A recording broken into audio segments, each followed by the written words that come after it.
Have you ever wondered what happens when ambition meets divine opposition? What occurs when human pride clashes with heavenly justice?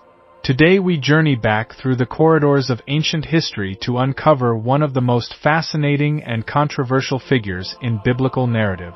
This is the story of a woman whose name has become synonymous with manipulation, power, and ultimate destruction. A queen whose beauty masked a heart of stone, whose intelligence was matched only by her ruthlessness, and whose downfall would echo through the ages as a warning to all who dare challenge the divine order. In the ancient world, where kingdoms rose and fell like waves upon the shore, there lived a woman whose very name would become a byword for evil ambition. But before we judge her too harshly, let us walk in her sandals for a moment and understand the forces that shaped her destiny. This is not merely a tale of good versus evil, but a complex story of human nature, divine justice, and the consequences of choices that echo through eternity. Long before the modern world knew of democracy or human rights, in an era when might made right and gods walked among mortals, there existed a magnificent city called Sidon. Picture, if you will, a place where the Mediterranean Sea stretched endlessly toward the horizon, its waters reflecting the glory of ancient deities.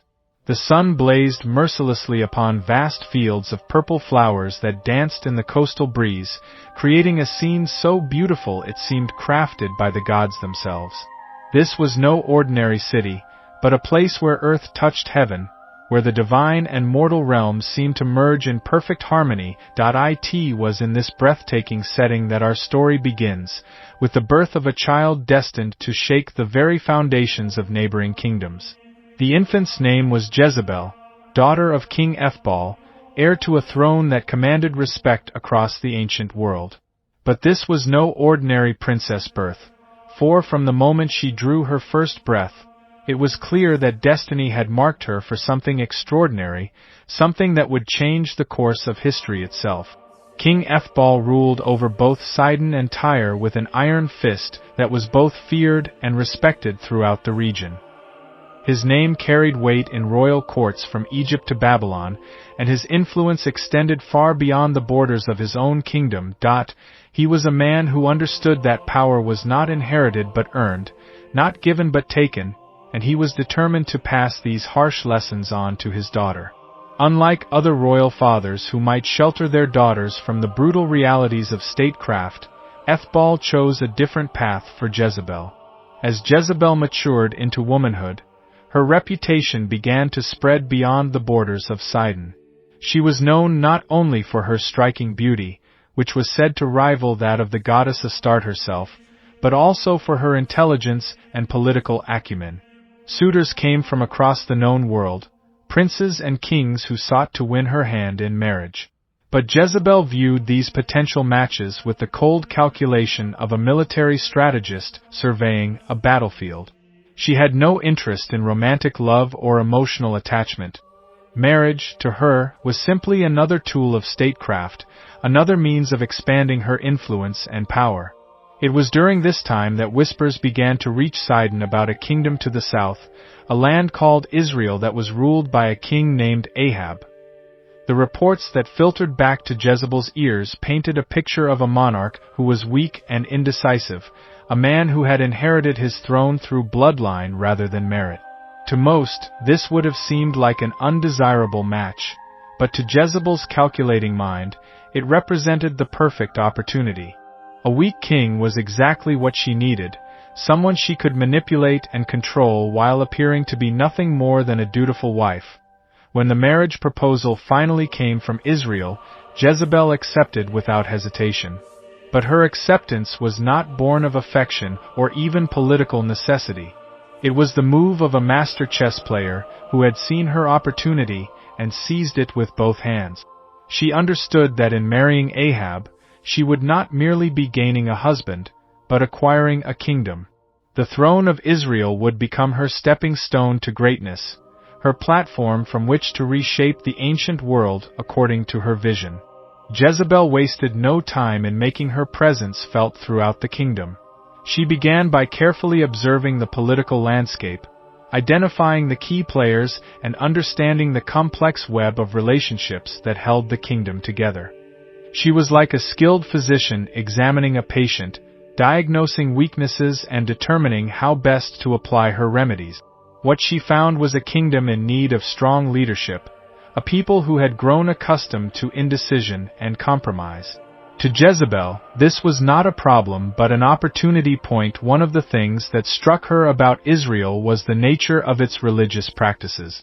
Unlike Sidon, where multiple gods were worshipped and religious diversity was the norm, Israel claimed to worship only one deity, a god they called Yahweh. This monotheistic approach seemed primitive and limiting to Jezebel, who had been raised in a culture where gods were as numerous as the stars in the sky.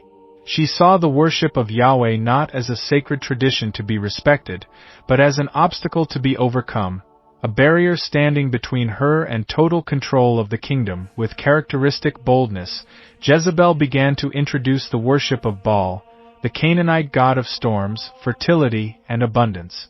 She commissioned the construction of magnificent temples dedicated to Baal, structures that rivaled anything in Sidon or Tyre. These were not modest shrines but grand edifices designed to awe and impress, to demonstrate the power and wealth of the new religious order she was establishing. The temples were staffed with hundreds of priests and priestesses, all loyal to Jezebel and dependent upon her favor for their livelihood. But Jezebel's religious revolution was not merely about building temples and appointing priests. She understood that true religious change required the systematic dismantling of the old order and the persecution of those who refused to embrace the new. She began a campaign of intimidation and violence against the prophets of Yahweh, the holy men who had long served as the spiritual conscience of Israel. These prophets, who had previously enjoyed the protection of tradition and popular support, suddenly found themselves hunted like criminals, their words branded as treason, their very existence a threat to the new order. The transformation of Israel under Jezebel's influence was swift and dramatic. The kingdom that had once prided itself on its unique relationship with Yahweh began to look more and more like its pagan neighbors.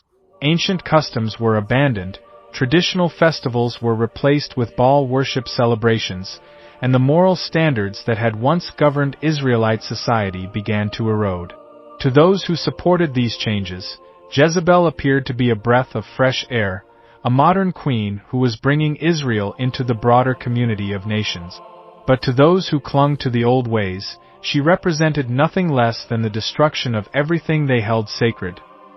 King Ahab, meanwhile, seemed increasingly irrelevant to the actual governance of his kingdom. While he retained the title of king and performed the ceremonial duties required of a monarch, the real power clearly lay with his wife. Jezebel made the important decisions, controlled the flow of information, and determined the kingdom's policies.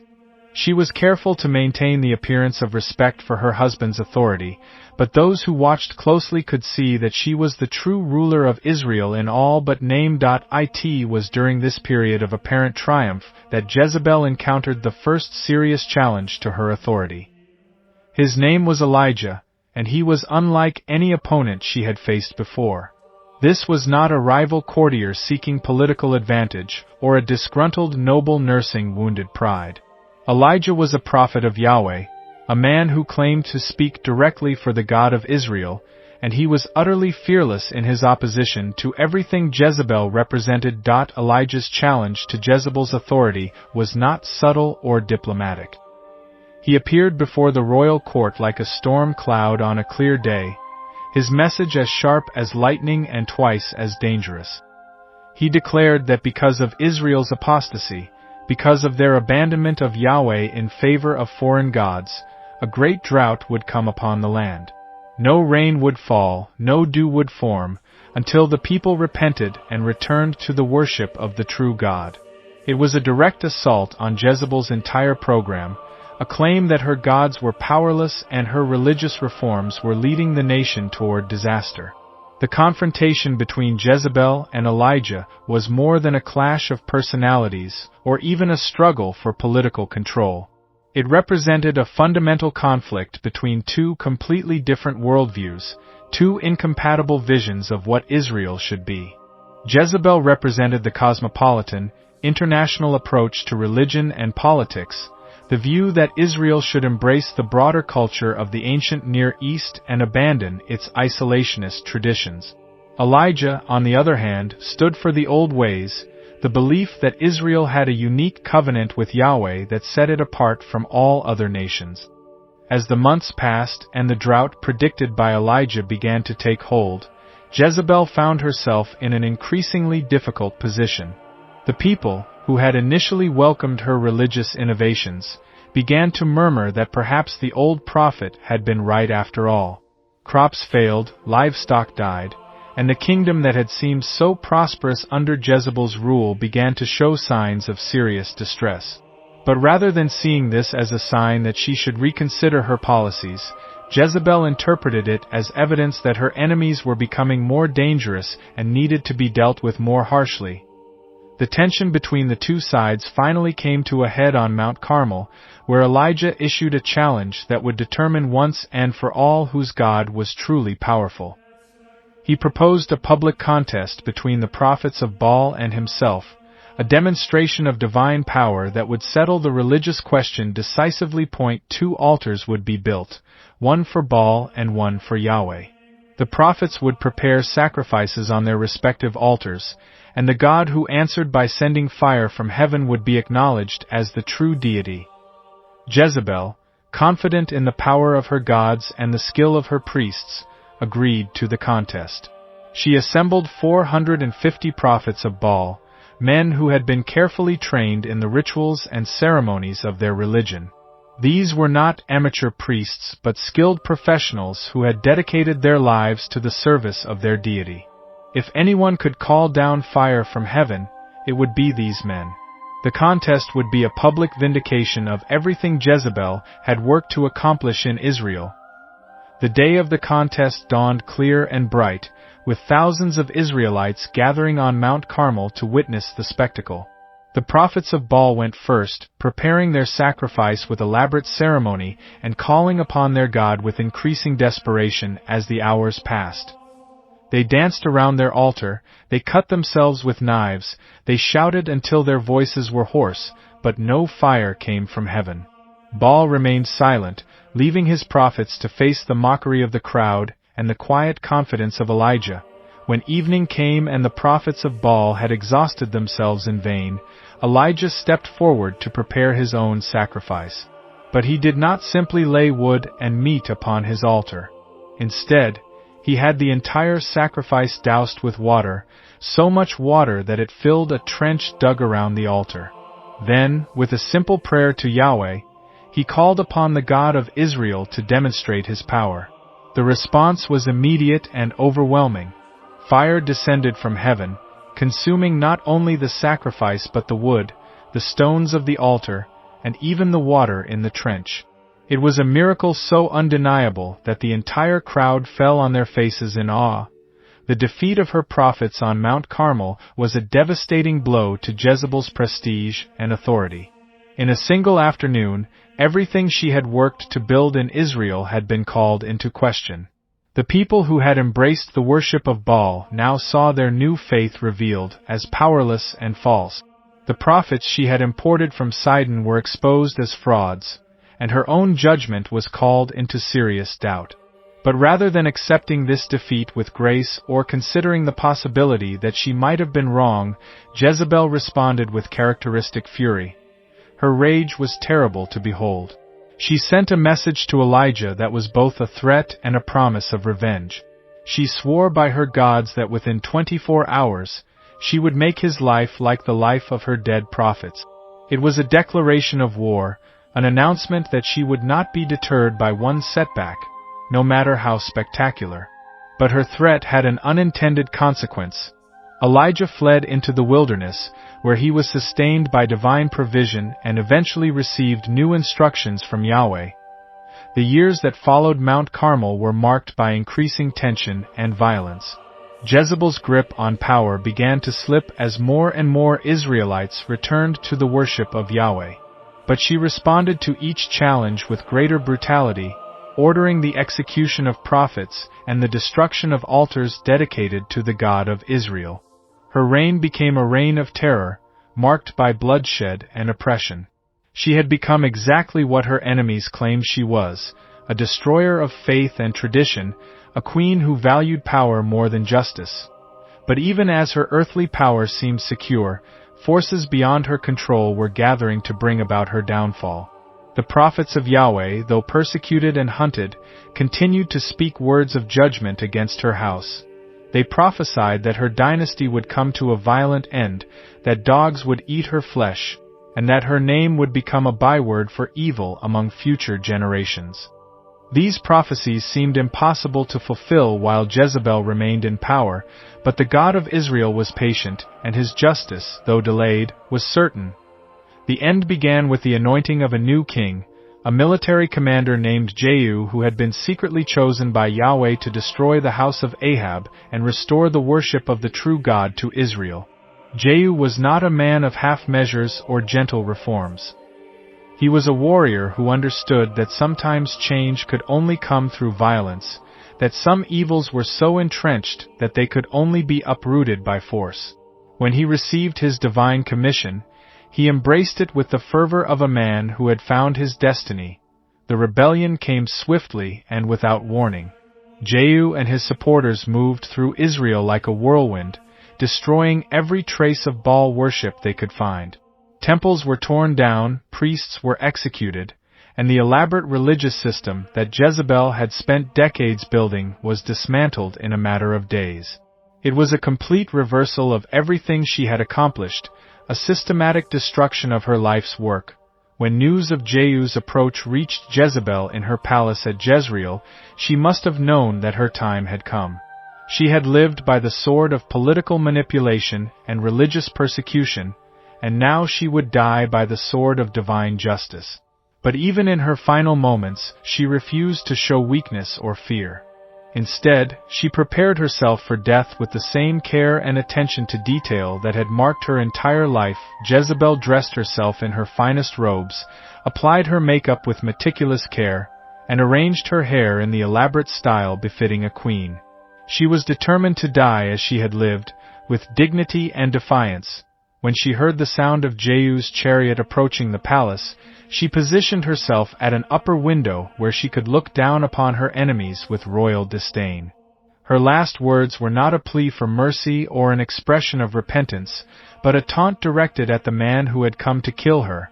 The end came quickly. At Jehu's command, several palace officials threw Jezebel from the window to her death. Her body struck the ground with a sound that echoed through the courtyard, and her blood spattered the walls and horses. For a moment, there was silence as everyone absorbed the reality of what had just happened. The woman who had ruled Israel with such authority, who had seemed so powerful and untouchable, lay broken and still in the dust. But even in death, Jezebel's story was not finished. When Jehu later ordered that her body be prepared for burial, his servants found that wild dogs had already begun to devour her flesh, fulfilling the ancient prophecy that had been spoken against her years before. Only her skull, her feet, and the palms of her hands remained intact, a gruesome reminder of the fate that awaits those who set themselves against the will of God. The death of Jezebel marked the end of an era in Israel's history. Her influence had been so pervasive, her impact so profound, that her destruction left a vacuum that took years to fill. But gradually, under Jehu's harsh but effective rule, the kingdom began to return to its traditional ways. The worship of Yahweh was restored, the prophets emerged from hiding, and the people slowly began to remember what they had almost lost. Yet the legacy of Jezebel's reign could not be easily erased.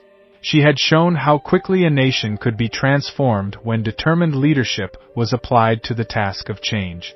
Her methods had been brutal and her goals destructive, but her effectiveness as a ruler was undeniable. She had taken a kingdom devoted to one God and nearly succeeded in converting it to the worship of another. She had demonstrated the power of religious innovation and the weakness of traditional authority when confronted by determined opposition. The story of Jezebel serves as a warning to every generation about the dangers of unchecked ambition and the consequences of abandoning moral principles in the pursuit of power. Her tale reminds us that worldly success can be fleeting, that earthly kingdoms rise and fall, and that, ultimately, divine justice will not be denied. She achieved everything she set out to accomplish in terms of political power and religious influence, but in the end it all crumbled to dust, leaving behind only a name that would be remembered as a symbol of evil and corruption. In the centuries that followed, Jezebel's name became synonymous with female manipulation and religious apostasy. She was remembered not as a successful queen who had nearly transformed a kingdom, but as a wicked woman who had led God's people astray. Her story was told and retold, each generation finding in it new lessons about the importance of faithfulness to divine truth and the dangers of compromise with evil. Today, thousands of years after her death, Jezebel's story continues to fascinate and instruct. She represents the eternal human struggle between ambition and morality, between the desire for power and the call to righteousness. Her life serves as a reminder that success in worldly terms is not always success in ultimate terms, and that the judgment of history is not always the judgment of eternity. Thank you for joining me on this journey through one of history's most compelling and cautionary tales. The story of Queen Jezebel reminds us that power without principle is ultimately powerless, and that those who seek to build kingdoms on foundations of deception and violence will eventually see those kingdoms crumble. If you found this exploration of ancient history engaging and thought-provoking, please consider liking this video and subscribing to our channel for more fascinating stories from the past. Your comments and thoughts are always welcome, as they help us create content that truly resonates with our audience. Until next time, remember that history's greatest lessons often come from its darkest chapters, and that wisdom can be found in the most unexpected places.